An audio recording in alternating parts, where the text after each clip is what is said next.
안녕하세요. DJ 라니입니다. 오늘의 사연 시작해 보겠습니다. 안녕하세요. 저는 서울에 사는 40살 고승민이라고 해요. 저는 요즘 유튜브를 시청하는 시간이 많아졌어요. 그러다가 이 채널을 알게 되었고 제 사연도 한번 보내보자 마음먹었어요. 평소 제가 너무나 하고 싶었던 얘기가 있었거든요. 보통 어떤 모임을 가든 그런 친구 하나쯤은 있죠. 옆 친구 잘 되는 걸 못 보고 자기가 세상 최고인 줄 아는 그런 친구요. 이런 잘난 척하는 친구에게 제가 괴롭힘을 당해서 얼마나 속상하고 화가 나는지 몰라요. 그 어이없음을 얘기해 보려고 해요. 주먹보다도 강한 게 사람의 새치여라는 걸 이 친구를 보면서 절실히 깨달았어요. 이 친구가 어떻게 저를 열받게 했는지 시작해 볼게요. 저는 그간 중학교 동창회가 해년마다 열리는 걸 알면서도 한 번도 참석하지 않았어요. 해마다 어김없이 중학교 동창회가 열리는 장소와 날짜까지 제 휴대폰 문자 메시지로 친절하게 날아왔지만 무시해버렸어요. 이유는 별거 없었어요. 사는 게 바빠서 단 하루도 아닌 반나절도 아닌 그 몇 시간도 내기가 싫었어요. 그런데 올해는 친한 친구들이 꼭 참석을 하자는 바람에 빼도 박도 못하게 되었죠. 여기서 친한 친구들이란 중학교 2학년 때 같은 반 친구들로 저를 포함한 5명의 친구죠. 동창들이 승민이 네 이름 이젠 까먹었을 거야. 동창회 참석이 뭐 대단한 거라고. 이제 해마다 참석하자 좀. 내 존재 몰라도 돼. 나 기억해달라고 안 해. 막말로 동창회 가면 뭐하냐? 뭐가 나와? 시간만 뺏기지? 누가 뭘 당장 바라고 동창회 가냐? 동창회 그렇게 생각하면 안 되지. 맞아. 나는 모임이 여러 개 있지만 동창 모임처럼 편한 게 없더라. 승민이 너도 이제 슬슬 동창회도 다니고 좀 그래라. 그런 의미에서 우리 절친 5명이 이번 동창회는 꼭 같이 가는 거다. 5명의 친구들과는 1년에 서너 차례 술자리를 갔는데 이 중 한 친구가 어찌나 동창회에 5명이 같이 한번 가보자고 보채던지 올해는 어쩔 수 없이 절친 5명의 친구들과 동창회에 참석하게 되었죠. 올해 열리는 동창회는 규모가 제법 커서 반드시는 아니지만 파트너나 혹은 가족과 함께 동반할 수도 있다고 하더군요. 저는 동창회 참석을 결심하고 와이프에게 말을 했어요. 나 이번 주말에 중학교 동창회에 참석하기로 했어. 그날 좀 늦을 수도 있을 것 같아. 그러자 와이프의 눈이 반짝거리더군요. 그래? 재밌겠다. 나도 가면 안 돼? 난 지방에서 중고등학교를 졸업하고 서울로 이사를 와버려서 중고등학교 동창회를 한 번도 참석 못 해봤거든. 거리가 멀어도 가려고 몇 번이나 시도를 했는데 그럴 때마다 꼭 일이 생기더라고. 그래서 한 번도 참석을 못 해봤는데 대신 자기 동창회 가보면 어떨까? 중고등학교 동창회 분위기가 어떤 건지 느껴보고 싶은데 진짜 나 가면 안 돼? 라는 거예요. 이번 기회에 내 친구들에게 인사도 하고 그럼 나야 좋지. 이번 동창회는 파트너도 좋고 부부 동반에 가족 동반도 가능하다고 하더라고. 같이 가자. 저는 와이프와 함께 동창회에 가기로 약속을 했죠. 여기서 제 와이프를 소개하자면 제 와이프는 저보다 5살 어리지만 현명하고 아주 똑똑하죠. 요새 말로 촉이 밝다라는 표현을 쓰죠. 맞아요. 제 와이프가 그런 스타일이에요. 촉이 좋아서 사람 감정이나 상황 판단에 빠른 편이죠. 제가 비혼주의를 고집하다가 결혼을 생각하게 된 건 와이프의 이런 센스에 감동받아서였어요. 저는 비혼주의를 접고 자그마치 5년이란 시간 동안 와이프 뒤를 쫓아다녔어요. 와이프는 저를 별로 남자로서 좋아해주지 않다가 결국 제 정성과 사랑이 진심임을 느끼고 이에 감동을 받아서 제 사랑을 받아주게 되었죠. 제 와이프와 제가 동창회에 참석한다는 소식에 중학교 동창들이 너무나 좋아했어요. 심지어 몇 년간 연락이 끊긴 친구들에게도 연락이 왔어요. 승민아, 드디어 얼굴 보는 거야? 자식 비싸게 굴더니만. 암튼 이번 동창회에서 코가 비뚤어지게 한번 마셔보자. 야, 승민아, 대체 그동안 어떻게 산 거야? 그날 만나서 너 사는 얘기 좀 들어보자. 결혼한다면서? 그래, 임마. 나 결혼한다. 와이프랑 같이 참석할 거니까 딱 기대해. 친구들의 연락에 저도 나름 기대에 부풀게 되었어요. 친구들과 이번 동창회에 누가 참석한다는 얘기를 나누던 중에 그날 제 앙숙이었던 친구 윤수도 온다는 소식을 듣게 되었어요. 조윤수 이름을 듣기 전까진 상당히 동창회 참석이 설레었는데 그 이름을 듣고 나서는 갑자기 기분이 싸해지더군요. 가슴 저 밑바닥에는 동창회에 가지 말까 하는 생각까지도 들었죠. 제가 방금 얘기한 이 앙숙이란 친구를 한마디로 표현하자면 이 친구는 저를 일방적으로 미워하고 제 인격을 짓밟았던 친구였어요. 제가 중학교 때 징그럽게도 공부를 안 해서 전교 꼴등을 한 적도 있었죠. 답안지를 밀렸어서 그런 거긴 하지만요. 하지만 그 누구도 제 얘기를 믿지 않았어요.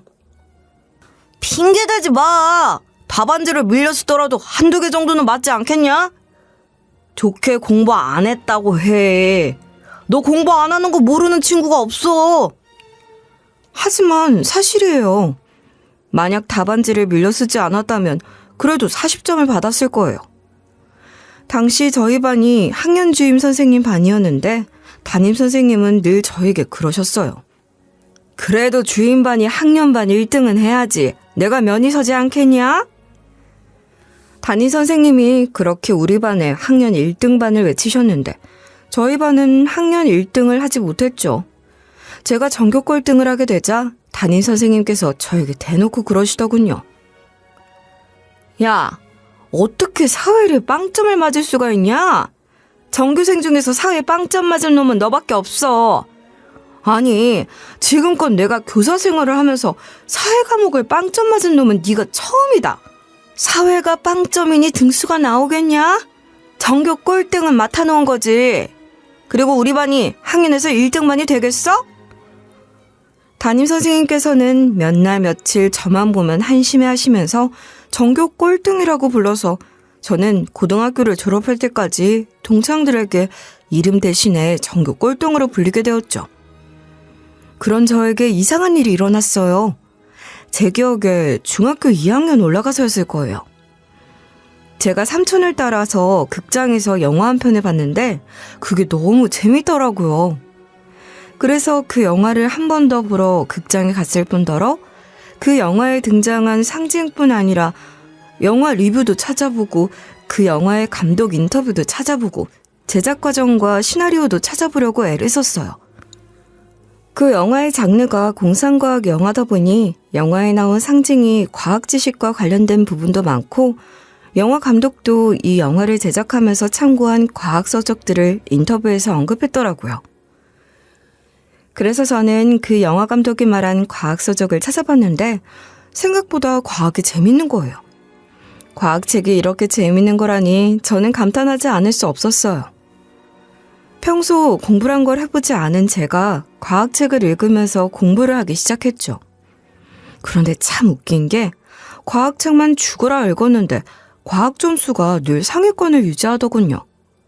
물론 다른 과목들은 여전히 꼴등이고 말이죠. 그런 저를 친구들이 놀려대기 시작했어요.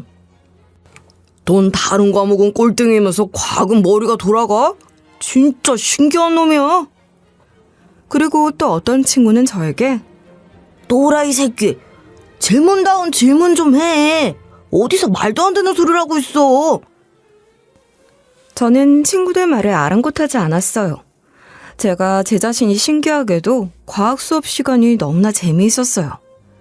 과학 선생님의 설명을 다 듣고 난 후에 제 머릿속으로 이해가 가지 않는 부분들을 질문을 하기도 했고요.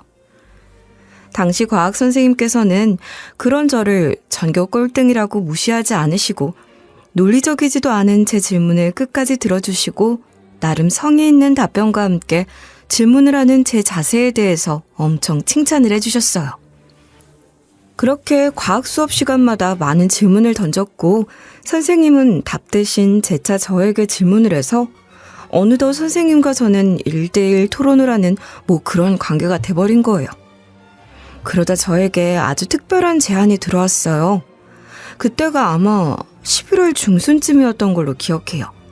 과학 선생님께서 저더러 과학 경시대회에 출전해보라는 거예요. 그 말에 친구들이 비웃었어요.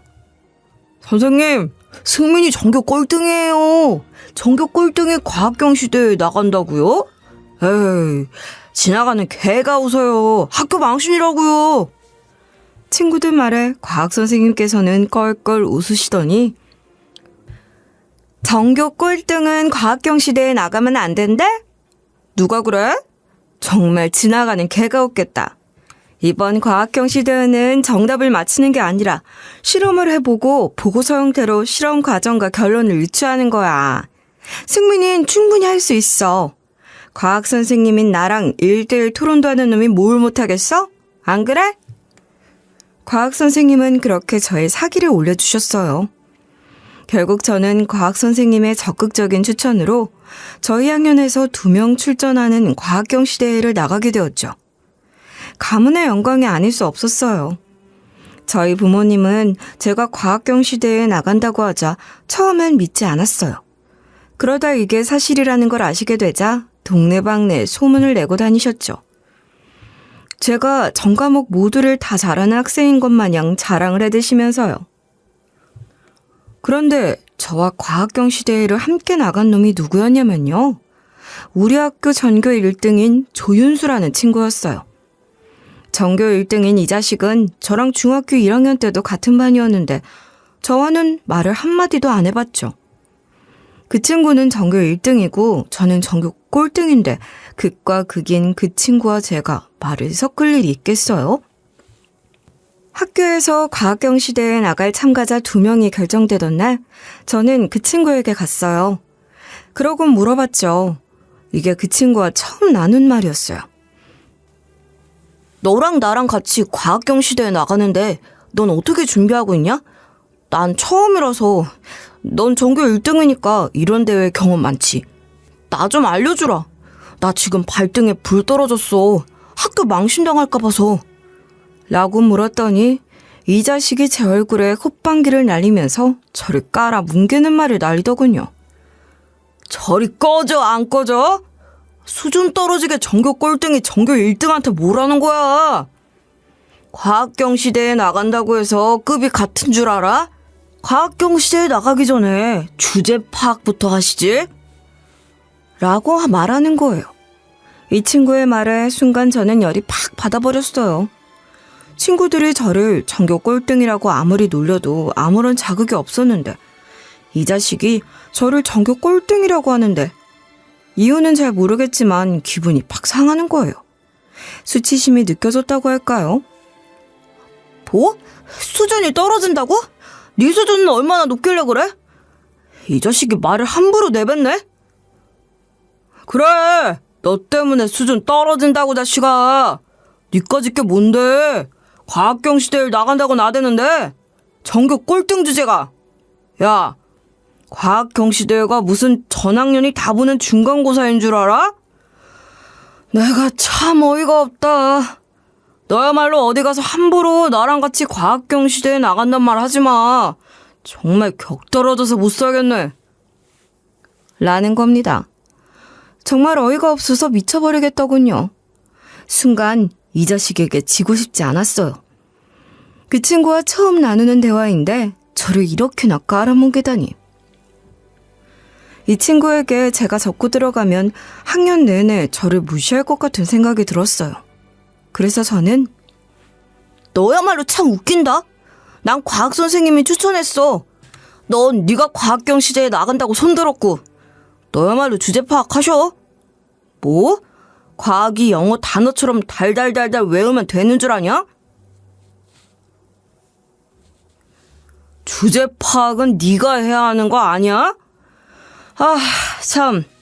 그리고 공부하는 방법 알려주랬지. 뭐? 솔직한 답을 하네? 그럼 알려줄게.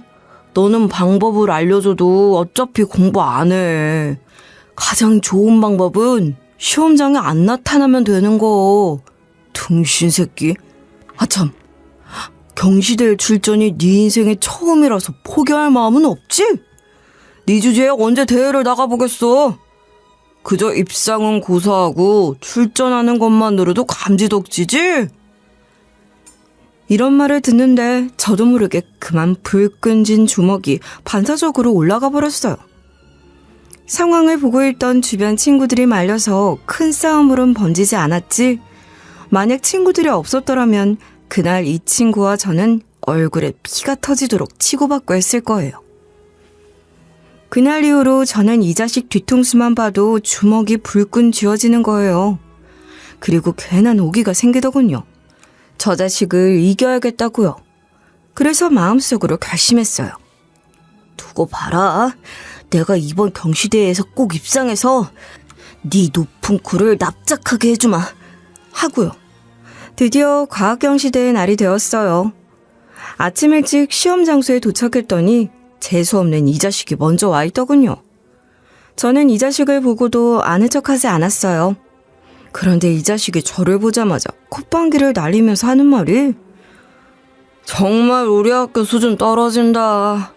나 아는 척하지 마라. 하는 겁니다. 정말 기가 막히고 코가 막히더군요. 이런 소리를 듣고 가만히 있을 제가 아니죠. 내 말이 너나 나 아는 척하지 마. 친한 척하지 말라고. 이 재수없는 자식. 하고 우리는 서로 대회가 끝날 때까지 말 한마디를 나누지 않았어요. 물론 과학경시대회 이후 학교에서도 부딪히기만 하면 서로를 노려보았죠. 그리고 한 달쯤 시간이 지났을 거예요. 과학 시간에 과학 선생님께서 저를 칭찬하는 일이 생겨버렸어요. 얘들아, 선생님 예상이 딱 맞았지. 승민이가 우리 학교를 대표해서 나간 과학경시대회에서 수상을 했다. 그러면서 한 번 더 강조를 하셨어요. 과학이란 과목은 정답을 외우는 학문이 아니라 의심해보고 실험해보고 가설도 세워보고 증명해보는 그런 학문이야. 승민이가 그걸 보여줬어. 얘들아, 고승민에게 박수 한번 치자. 하고요. 저는 기분이 날아갈 것 같았어요. 반 친구들 모두가 저에게 박수를 보냈어요. 그런데 딱 한 친구만이 박수를 치지 않고 저를 노려보고 있었어요. 그리고 반 친구들이 술렁대기 시작했어요. 전교 1등 조윤수는 그럼 입상 못한 거야? 전교 1등이 뭐 그래? 전교 꼴등 고승민도 입상을 했는데? 진짜 대박이네. 전교 1등 윤수도 못한 걸 그럼 전교 꼴등 승민이가 해낸 거야? 그러자 전교 1등 그 자식의 얼굴이 종이짝처럼 구겨지더군요. 그 친구는 그날 과학 수업을 듣지 않고 교실을 나가버렸어요. 친구 한 명이 나가서 윤수를 데리고 올까요? 라고 말했지만 선생님께서는 내버려 두라고 하시더군요. 과학 선생님께서 윤수를 불러서 얘기를 하신다고요. 지금 생각해보면 그 과학 선생님이 참 괴짜하셨던 것 같아요. 옛날 꼰대 선생님들 같으시면 전교 1, 2등을 과학경시대회에 내보냈겠죠. 저 같은 꼴등을 언감생신 학교를 대표하는 자리에 내보내겠어요? 수업 시간에도 제가 질문을 하면 교과서 없는 엉뚱한 이야기를 하지 말라고 무안을 주었을 거예요. 심하게는 교실 뒤로 나가 엎드려 뻗쳐를 하라고 하셨을 거예요. 그 일이 있고 다음 주 월요일 아침 저는 운동장에서 전교 1, 2, 3학년이 모두 모여있는 조회 시간에 당당히 교단 앞으로 나가 교장 선생님께 직접 과학경시대회에서 입상한 상장을 받게 되었어요. 저는 과학이란 과목에 더 자신감이 붙었지만 다른 과목은 여전히 전교 꼴등이라는 꼬리표를 떼지 못했어요. 부모님은 동네 잔치를 여셨죠. 이후 전교 1등인 그 친구는 과학경시대회 상을 받지 못한 안갚음으로 기회만 있으면 저를 잡아먹으려 들었어요. 진짜 지겹다고 할 정도로요. 더 재수없는 일이 뭔 줄 아세요? 중학교 3학년에 올라가면 그 자식 얼굴을 안 봐도 되겠다 싶었는데 무슨 이런 인연이 다 있나요? 이놈이랑 중학교 3학년 때도 같은 반이 된 거예요. 그러니까 중학교 3년 내내 같은 반이 된 거죠. 새 학년이 되어서도 이 자식은 기회만 되면 저를 괴롭히기 일쑤였어요. 제가 숙제를 안 해오면 바로 선생님께 가서 이르질 않나 수업 시간에 친구들과 대화 몇 마디만 나눠도 조용히 하라고 경고를 하질 않나. 아무튼 사사건건 저에게 시비를 걸었어요. 중학교 3학년 때 담임 선생님은 전교 1등인 윤수를 엄청 예뻐하셔서인지 윤수가 저를 고자질할 때마다 저는 그에 응당한 벌을 받아야 했어요. 수업이 끝나고 하는 화장실 청소는 아마 저희 반에서 제가 가장 많이 했을걸요. 그리고 한 번은 과학시험 점수가 발표된 날이었어요. 그 자식이 저에게 다가와 묻더군요. 전교 꼴등. 너 과학 점수 몇 점이야? 90점이다. 왜? 저는 퉁하니 답했어요. 그랬더니 이 자식이 실실 웃으면서 난 100점인데 너 과학경시 대회에서 진짜 상 받은 거 맞아? 운이지? 실력 아니고? 상 받는 사람은 당연히 100점 맞아야 하는 거 아니야? 90점이 뭐냐? 그러는 거예요. 또 영어 시험 점수가 나오자마자 저에게 와서는 너 영어는 몇 점이야? 알아서 뭐하게. 왜? 창피한 점수냐? 하는 거예요. 너무나 어이가 없어서 저는 그 친구를 무시해버렸어요.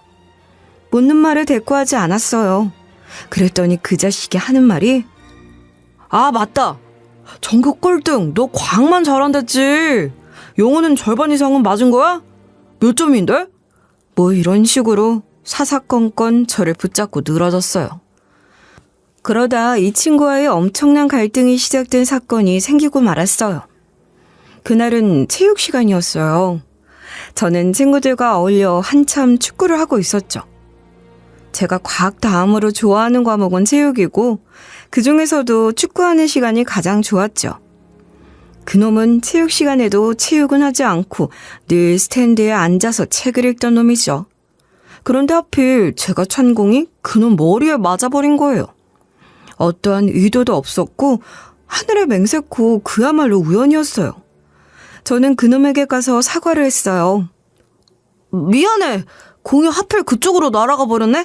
진심으로 미안하다 야. 그랬는데 이 자식이 두 눈을 부라리면서 저에게 따지고 들더군요. 너 일부러 그랬지? 나 보기 싫어서 일부러 골탕 먹인 거지? 하면서 냅다 제 뺨을 치는 거예요. 생각지도 못한 행동이었어요. 동급생 친구에게 뺨을 맞다니 저는 이해가 가질 않았어요. 기가 막히더군요. 차라리 발로 제 몸뚱이를 여러 대 찼다면 이해를 하겠는데 중학교 3학년짜리가 같은 동급생 친구의 뺨을 친다는 게 말이 되나요? 너무나 자존심이 상하고 기분이 나빴어요. 저의 화난 눈동자를 친구들이 읽고서 저를 말렸지만 저는 그때 이미 이성의 끈을 놔버렸어요. 그동안 이놈이 저를 괴롭혀서 감정이 쌓일 대로 쌓인 상태였는데 동급생에게 귀싸대기까지 맞다뇨. 이건 말이 안 되는 얘기죠. 야, 과학경시대회에서 내가 상 받아서 아직도 꼽냐? 대체 언제까지 그럴 건데? 언제까지 나한테 사사건건 시비 털 건데? 과학경시대회는 너 같은 전교 1등만 입상하라는 법 있어? 쫌팽이 같은 놈. 그렇게 억울하면 올해도 과학경시대회 나가면 되잖아. 가서 상 받아. 그럼 될걸. 뭘 지난 일 가지고 이러는 건데? 하면서 저는 그 자식에게 참교육을 시켜주기 위해서 제 주먹으로 그 자식의 턱을 날려버렸죠. 선생님들이 와서 저를 뜯어 말렸을 때 이미 그 자식의 얼굴은 만신창이가 되어 있었어요. 그 일로 그 자식의 엄마가 학교에 와서 난리를 피우고 동네에도 소문이 이상하게 내버렸죠. 공부 잘하고 머리 좋은 내 아들, 머리라도 다쳤으면 어떡할 뻔했어요? 공부만 못하는 게 아니라 인성도 못된 아이예요. 저런 깡패 같은 아이 우리 학교에, 우리 동네에 둬선 안 돼요. 전학시키고 동네에서도 내쫓아야 해요. 엄마는 제가 전학만큼은 가지 않게 해달라고 그 자식 엄마에게 빌고 또 빌었어요. 학교에서도 윤수 엄마에게 사정사정을 했어요. 결국 저는 학교에서 정학을 먹었죠. 그리고 엄마는 담임 선생님과 상담 후에 전학을 가자고 하시더군요. 하지만 저는 그럴 수가 없었어요. 내가 왜? 나 잘못 없어. 그 자식이 먼저 내가 상 받은 걸로 중2 때부터 지금까지 그런다니까? 내가 과학경시대에 나가서 상 받은 게 그렇게 자존심이 상하나 봐. 친구들에게 물어보라고. 난 죄가 없어. 그리고 나를 먼저 때린 것도 저 친구라고. 저 친구가 내 뺨을 먼저 때린 거라고. 제가 날 안 때렸으면 나도 안 때려. 그럼 나는 맞고만 있으라고? 내가 등신이야? 이건 정당방위라고. 라고 항변했지만 그 자식 얼굴을 만신창이로 만들고 타박상 입혀서 어쩔 수가 없다는 거예요. 하지만 저는 버티고 버텼어요. 그리고 제 절친인 5명의 친구들이 윤수가 저의 자존심을 뭉갰던 말들을 모두 정리해서 교장 선생님께 전달을 했고 덕분에 저는 겨우 전학만은 면하게 되었죠. 그때 친구들이 저에게 많은 도움을 주었어요. 저는 중학교 3학년 남은 시간 동안 정말 숨어서 학교를 다녔죠. 그 자식 눈을 피해서요. 한 번만 더 제 성질대로 했다가는 그땐 정말 전학을 가야 되니까요. 다행히 고등학교는 그 친구와 제가 달랐어요. 눈앞에 그 자식이 보이지 않으니 마음에서도 멀어지더군요. 제 기억 속에서 그놈은 영원히 사라져버렸죠. 그렇게 저희는 고등학생이 되었고 대학생을 지나 사회인이 되었죠. 제 나이 32살 되던 해에 중학교 때 친했던 친구에게서 문자 메시지로 청첩장을 받게 되었어요. 결혼하는 이 친구는 제가 중학교 3학년에 올라가면서 친해진 반 친구인데 중2 때부터 한패로 어울려 다니던 절친이었던 5명 친구만큼 절친은 아니지만 그래도 친한 편이었죠. 당시 전교 1등이 저에게 시비를 계속 털었다는 걸 알았기 때문에 제가 정학을 먹었을 때도 앞장서서 승민이가 뭘 잘못해서 전학을 가야 하냐고 제 편을 들어줬던 친구이기도 하죠. 고등학교가 각각 달라서 뜸해지다가 사회생활을 하면서 자연스럽게 다시 연락을 주고받는 친구이며 중학교 때 제 편을 들어주었던 그 고마운 감정을 안고 결혼식에 가게 되었어요. 그런데 결혼식에서 생각지도 못한 상황이 펼쳐진 거예요. 짜증나게도 전교 1등 그 자식이 결혼식에 온 게 아니겠어요? 청첩장을 보낸 친구가 사교성이 좋아서 중학교 때 두루두루 많은 친구들과 어울린 건 익히 알고 있었지만 설마 전교 1등 그 자식까지 참석을 할 줄이야 꿈에도 몰랐죠. 만약 그 자식이 참석하는 거 알았으면 저는 참석하지 않았을 거예요. 그 자식에게 아직 감정이 남아있어서가 아니라 아는 척하고 싶지 않아서 저는 전교 1등을 보고서 그냥 돌아서려고 했죠. 그런데 이놈이 약을 먹었나 먼저 저에게 다가와 아는 척을 하는 거예요. 그래. 저놈 때문에 내가 정학까지 먹었지만 어릴 때 일이라고 생각하고 털어내자 싶어서 저는 그놈에게 그래, 오랜만이다. 잘 지냈냐? 라고 인사를 하는데 이 자식이 그때 그 과학경시대의 건으로 아직도 그러는지 아니면 내가 때려서 그런 건지 또 뒤끝을 부르는 거예요.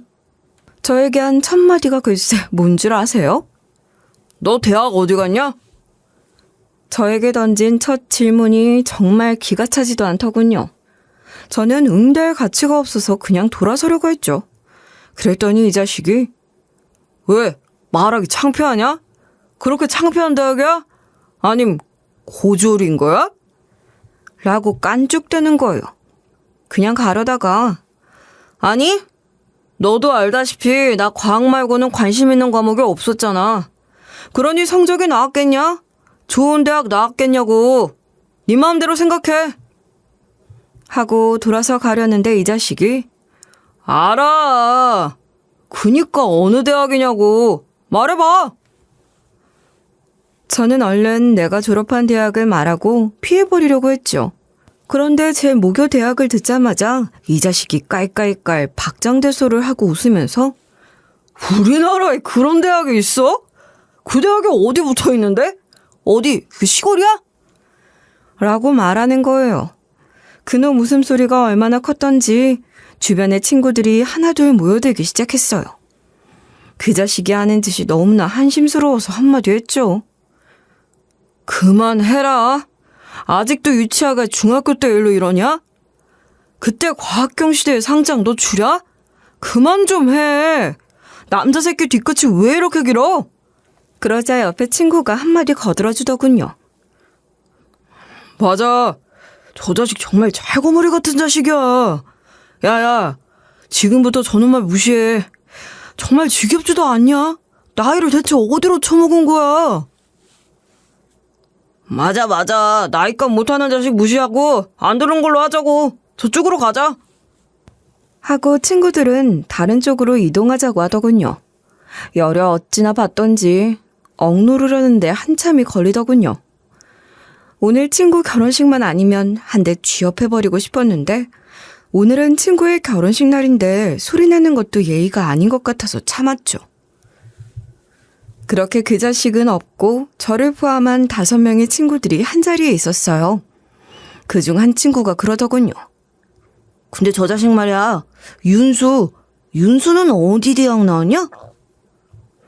정말 몰라 물어? 저 자식 서울대 나왔잖아.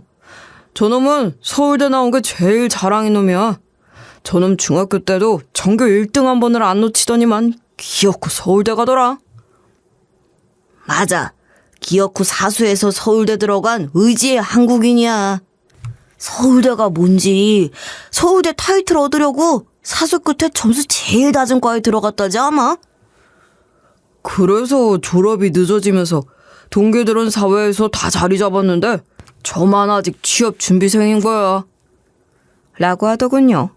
이런저런 얘기들을 나누다가 한 친구가 제 어깨를 토닥이더군요. 그러면서 아까 일은 다 잊어. 저 자식 내세울 수 있는 게 학벌 뿐이고 열등감 때문에 그래. 남은 친구들 역시 입을 모았어요. 너희도 왜 그래? 모르는 것처럼. 저 자식 열등감으로 똘똘 뭉친 자식이라는 거 동창들 다 알아. 승민이 네가 무시해. 우리도 무시하잖아. 근데 대체 저 자식은 왜 저렇게 사는지 몰라? 무시는 하지만 그래도 어른이 되고 나서도 저를 잡아먹지 못한 안달이니 제 입장에선 달갑지 않을 수밖에요. 그런 부담감을 안고 저는 동창회에 나가게 되었어요. 와이프와 한 차로 출발하려고 했는데 아내가 회의가 있는데 좀 늦을 것 같다면서 저더러 동창회장에 먼저 가라고 하더군요. 동창회 장소에 들어서자마자 제 눈에 보인 건 그 자식이었어요. 한숨이 푹 나오더군요. 되도록 이놈과 마주치지 말자 싶어서 저는 의도적으로 그 친구를 피해 다녔어요. 그런데 이 자식이 저와 눈이 마주치자마자 제 앞으로 다가와 비웃으며 한다는 소리가 우리 중학교 전교 꼴등이 동창회에 오셨네? 어쩐 일이실까? 그동안 코빼기도 안 보이시더니? 하는 겁니다. 첫마디부터 어이가 없더군요. 무시하려다가 저도 친구들에게 들은 게 있잖아요? 아는 게 있으면 풀어먹는 게 정상이고요. 그래서 저도 지지 않고 말해버렸어요. 아이고, 사수에서 서울대 가신 우리 동창님께서는 취직은 하셨나요? 30 넘고도 취업 준비생이라죠, 아마? 하고 맞받아쳤죠. 그런데 이 자식이 몇십 년 전 이야기를 하냐면서 의기양양한 표정으로 역시 넌 정보가 늦구나. 하여튼 너의 모자람이란 이거나 받아라. 하면서 저에게 명함을 내밀더군요. 저는 명함을 받아들고 봤죠. 그랬더니 이 자식이 우리나라에서 이름만 대면 다 알만한 대기업에 들어갔고 직함은 차장을 달았더군요. 주변 친구들도 몰랐는지 웅성거리는 소리가 들렸어요. 저도 당황스럽긴 했지만 그래도 최대한 티나지 않게 대꾸했어요. 사수에서 서울대 가신 우리 동창님께서 대단한 기업에 취직을 하셨네요. 축하드립니다. 역시 넌 대단해. 이러니까 친구들 개무시하는 건 기본이고 저만 잘났다고 떠들어대는 거 아니겠어? 하고 제 명함도 주려고 내밀었죠. 그랬더니 이 자식이 저에게 썩은 표정을 날리면서 하는 말이 너도 명함이 있어? 전교 꼴등에 우리나라 어디에 붙어있는지도 모를 그런 대학 졸업한 놈이 다니는 회사는 대체 어디래? 보나마나 별 볼 일 없는 중소기업이겠지? 맞지? 아, 아니다. 어디 구멍가게 다니시나? 이렇게 말을 하는데 딱 정남이가 떨어져 버리더군요. 옛날 그 중학생 때처럼 이 자식을 쥐업해버리고 싶었어요. 스팀이 머리 끝까지 팍 올라왔지만 저는 억누르고 한마디를 던졌어요. 내가 너 같은 인간이랑 뭘 상종하냐? 가라! 서로 갈 길 가자! 하고 돌아섰어요. 정말이지 이 자식이 무슨 말을 하든지 대꾸하지 않으려고 했는데 이 자식이 제 뒤통수에 대고 하는 말이 넌 듣지 않니? 이름도 모르는 회사에 취직해서 그것도 무슨 직장이라고 노총각 딱지 드디어 뗐다며? 그전엔 직장도 못 들어갈까봐 봐서 막 비혼주의 어쩌고 하시더니만 직장 잡더니 장가를 가신다고? 너랑 결혼할 여자도 참 딱하다. 네가 중학교 때 전교 꼴등한 거 알고는 있냐? 참, 혼전 임신이라던데 뭐가 그리 급해서 애 낳고 시골리냐? 어쨌든 축하한다. 결혼식에 초대해. 가서 축의금 내줄게. 하면서 아주 신이 나서 저를 씹어대더군요. 어디서 무슨 소리를 들었는지 저에 대해 틀린 얘기는 하나도 없었어요. 저 자식 와이프도 참 꼴통이야. 아무리 시대가 바뀌었다지만 여자가 조신치 못하게 혼전 임신이 뭐냐? 딱 저 자식 수준이야. 보나마나 둘이 딱 천생연분이네. 저를 욕하는 건 참겠는데 제 와이프를 욕하는 건 도저히 참을 수가 없었어요. 저는 그 말을 듣다 못해 자리를 박차고 일어났어요. 저 자식 참교육 좀 시키려고요. 저 재수없는 자식에게 한 방을 날리려고 하는데 저만큼 해서 제 와이프 소리가 들려오는 거예요. 자기야, 흥분하지 마. 원래 가치 없는 얘기에는 대응하지 않는 거야. 고개를 돌아서 봤더니 제 와이프가 맞더군요. 아내는 뒤늦게 동창회장에 도착한 거였어요. 친구들이 하얗게 질린 얼굴로 웅성대기 시작했어요. 승민이 와이프 들은 거 아니야? 윤수 저 자식 하여튼 주둥아리 하고는 진짜 동창이라는 게 쪽팔린다. 맞아. 저 새끼 말 너무 심하게 했어. 승민이 와이프 다 들었겠지. 하는데 그 자식 얼굴빛도 약간 겁을 먹은 것 같았어요.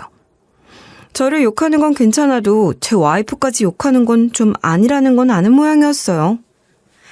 제 와이프가 싱긋 웃으면서 제 곁으로 다가왔어요. 그런데 제 와이프의 표정이 이상했어요.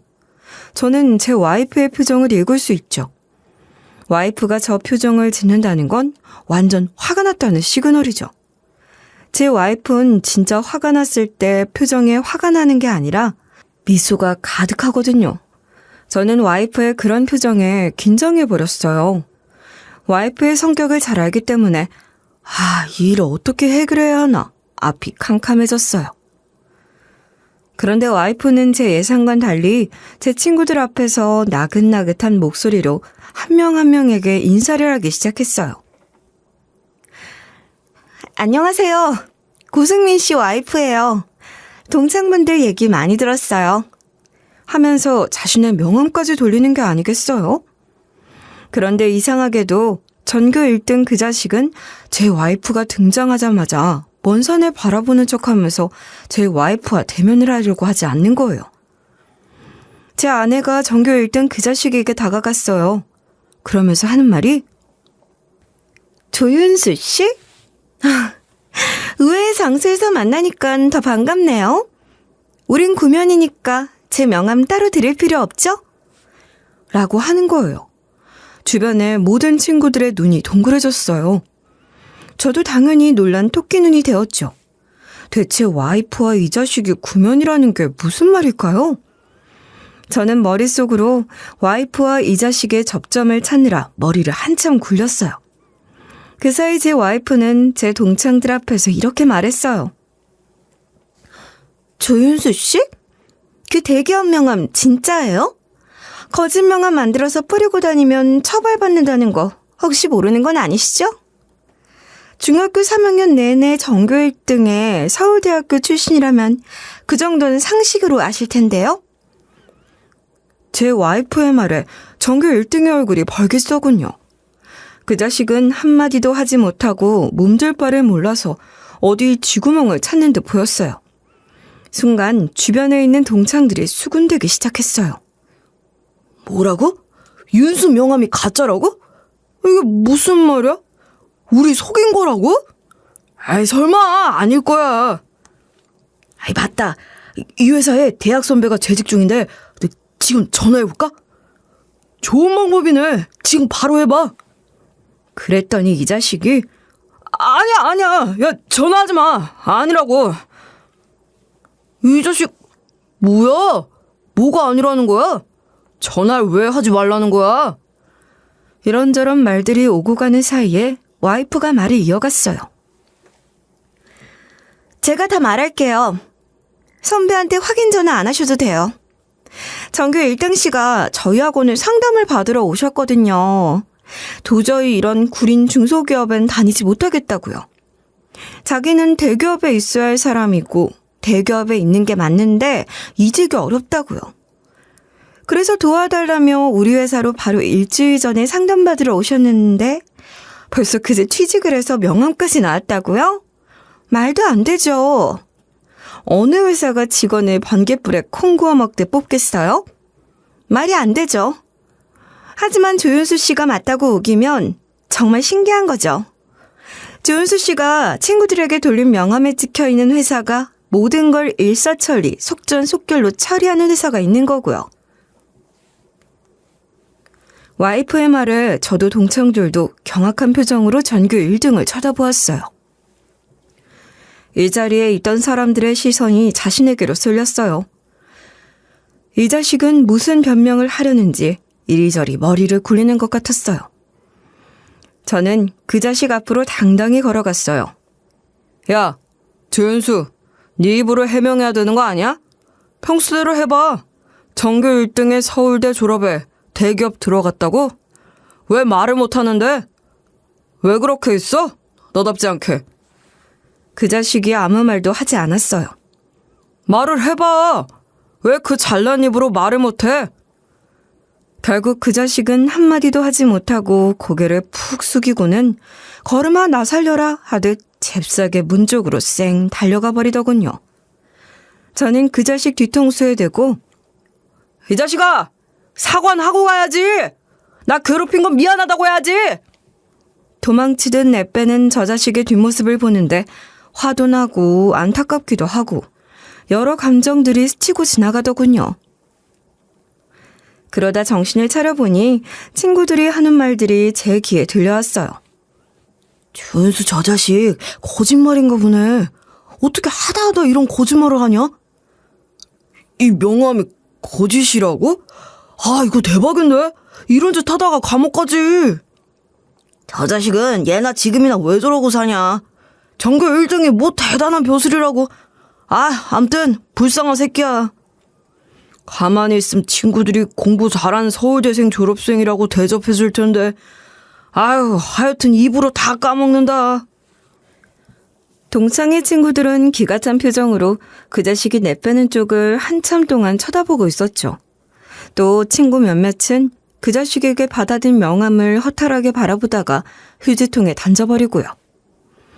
와이프의 얘기를 듣고 대강 짐작은 했지만 저는 더 자세히 알고 싶었어요.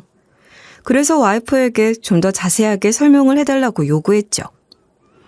와이프는 제 동창들 앞에서 전교 1등의 가면을 샅샅이 폭로하기 시작했어요. 전교 1등 이 자식이 재수도 아닌 사수로 서울대학교에서 가장 점수가 낮은 과에 들어갔다고 했잖아요. 그런데 그 명문대를 졸업하고도 취업이 잘 되지 않았다고 해요.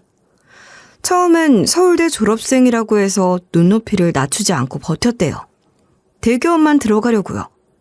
그런데 취업이 쉽지만은 않았나 보더라고요. 그러다 어느덧 30대 중반이 되었고 어쩔 수 없이 나이에 밀려 중소기업도 겨우 들어갔나 보더라고요. 딴에는 중소기업에서 경력을 채워서 대기업으로 이직을 하려고요. 그런데 이 열등감 많은 놈이 중소기업에서 못 버틴 거죠. 중소기업이 양에 차지 않은 거예요. 그렇다고 일을 열심히 한 것도 아니고요. 꾸역꾸역 몇 년은 그 중소기업을 다니다가 고민 끝에 이직을 결심하고서 제 와이프 학원에 상담을 받으러 왔다고 해요. 제 와이프가 실장으로 있는 이 학원은 취업과 이직 전문 학원인데요. 쉽게 말해서 취준생들에게 면접을 어떻게 하는지 봐주고 포트폴리오 작성법 등도 봐주는 학원이죠. 이직이 쉽지 않았던 이놈이 제 와이프 학원에 와서 첫마디가 그랬다고 해요. 제 커리어론 대기업에 맞는데 운이 따라주질 않았어요. 그래서 지금 중소기업을 다니고 있는데 다닐수록 제 자리가 아닌 것 같습니다. 그래서 대기업으로 이직을 희망하는데 어떤 노력들이 필요할까요? 하고요. 중소기업에서 본인이 이룬 업적, 근무평가 같은 자료를 제시해 주세요. 그 자료들을 바탕으로 코칭을 해드릴게요. 라고 했는데 그 자식은 아무 자료도 없더랍니다. 중소기업에서 아무것도 이룬 성과가 없이 그저 자기 자리는 중소기업이 아니라 대기업이라고만 생각을 한 거죠. 그러면서 한다는 소리가 그 회사는 서울대 졸업생인 제가 자리를 빛내준 것만으로도 감사할 일이죠. 그런 제가 무슨 일을 더 해야 합니까? 전 그 회사에 할 만큼 한 거라고요. 정말 말의 앞뒤가 맞지 않은 게 본인의 생각하는 능력과 회사에서 매기는 능력이 다르더란 겁니다. 그 나이에 그 학벌에 얼마나 능력이 없었으면 중소기업에서 과장도 달지 못하고 40대에 여태 대리직함을 달고 있더래요. 보나마나 뻔하죠. 한마디로 나 서울대 출신입네 하고 거들먹거리기만 하고 일은 제대로 하지 않았을 게 불을 보듯 뻔하죠. 제 와이프에게도 그러더랍니다. 본인이 서울대 출신이라면서 엄청 뻐기더랍니다. 모든 진실을 알게 된 동창들과 저는 황당무계한 이 상황을 보고 세상 별일을 다 겪는다고, 그 자식은 인생을 왜 그렇게 사는지 모르겠다고 입을 모았죠. 그리고 동창들은 제 와이프에게 엄지를 치켜 세워주며 멋있다고 해주더군요. 저는 그렇지 않아도 서울대 좀 졸업했다고 거들먹거리는 거 재수 없었는데 제대로 참교육을 해주었다고 제 와이프에게 칭찬을 쏟아내더군요. 제 남편은 소위 모든 분들이 알아주는 대학의 졸업장이 없어요. 하지만 본인이 노력해서 자신에게 맞는 중소기업에 입사했고 그 회사에서 자신의 역량을 10분 발휘해서 인정을 얻고 그 기반을 토대로 최근엔 대기업으로 이직에 성공을 했답니다. 하고 제 와이프는 동창들 앞에서 제 칭찬과 자랑을 엄청 해주었어요. 솔직히 말해서 제가 중소기업에서 대기업으로 이직할 수 있었던 건 일단 중소기업에서 저의 근무평가가 좋은 점수를 받은 것도 있었지만 제 와이프 덕이 반 이상은 되죠. 제 와이프가 저의 포트폴리오 봐주고 코칭해줘서 얼마 전 대기업에 입사한 거나 다름없는 거예요. 전교 1등 그 자식은 제가 중소기업에 다닌다고 생각했지. 최근에 대기업에 이직한 건 업데이트가 안 되었나 봐요. 그날 동창회는 제 인생에도 동창들 인생에도 아주 재미난 에피소드를 만들면서 마무리가 되었죠. 그 뒤로 저희는 동창 2-3명만 모이면 그 전교 1등 조윤수 얘기를 빼놓지 않고 하고 있어요. 그 자식 지금 어디서 뭐 할까? 대기업 이직은 했을까? 간땡이가 부어도 한참이나 부었지. 어떻게 대기업 명함을 파가지고 돌리냐? 아유 쪽팔려. 그 자식 우리 앞에서 서울대 나왔다고 거들먹거려야 할 텐데 어디 가서 치 자랑하는지 모르겠네. 몇 년이 지난 후에 들은 이야기인데 전교 1등 이 자식이 가짜 대기업 명함을 저희 동창들에게만 뿌린 게 아니었더라고요. 결국 이 명함 때문에 경찰서를 들락거린다고 해요. 전교 꼴등이라고 저를 무시했던 그 자식이 뭐 세상에 저만 무시를 했겠어요? 공부 못하는 친구들 중 유독 무시를 당했던 고등학교 동창 한 명이 이 자식이 가짜 대기업 명함을 파고 다닌다는 것을 알고서는 경찰에 신고를 한 거라고 해요. 소문에 의하면 그 명함 때문에 고소를 당했고 대기업 직원으로 사칭하며 다닌다는 게 다니고 있던 중소기업에도 알려져서 이런저런 이유로 중소기업에서도 잘렸다고 해요. 소문일 뿐 자세한 내용을 아는 친구는 제 주변에 없더라고요. 뭐 그 친구가 지금 어디서 뭘 하든 잘 살고 있던 못 살고 있던 제 알 바는 아니죠. 그 많은 동창들 앞에서 개쪽을 당했으니 앞으로 동창회에 발도 내딛지 못하겠죠. 저와 제 와이프는 출산 후에 결혼식을 올렸고 저는 이직한 대기업에서 인정을 받으며 다니고 있어요. 그런데 말이죠. 중학교 때 받았던 과학경시대의 상장의 위력이 이리 큰지 몰랐어요. 가끔 술자리에서 제가 중학교 때 과학경시대회에 출전해 상을 받았다고 하면 다들 저를 우러러보니 말이에요. 저는 가끔 중학교 때 저를 칭찬해 주시던 과학 선생님의 말씀이 머릿속을 맴돌아요. 과학은 정답을 외우는 학문이 아니라 의심해보고 실험해보고 가설도 세워보고 증명해보는 그런 학문이야. 라는 그 말이요. 인생도 마찬가지인 것 같아요. 어떤 일에서건 미리 정답을 내려놓지 말고 의심하고 실험하고 가설도 세워보고 증명하라고요. 저는 이직한 회사에서 곧 새 부서로 발령을 받아서 새로운 프로젝트의 멤버로 일을 하게 될 것 같아요. 새롭게 이동한 부서에서 만난 팀원들과 잘 교류하면서 열심히 일을 할 계획입니다. 회사에서 어떤 기회를 주든 저는 최선을 다할 거예요. 사자성어 가운데 자기가 저지른 일의 결과를 스스로가 돌려받는다는 뜻의 자업자득이란 말이 있죠. 요즘 이 말을 더욱 실감해요. 세상은 그런 것 같아요.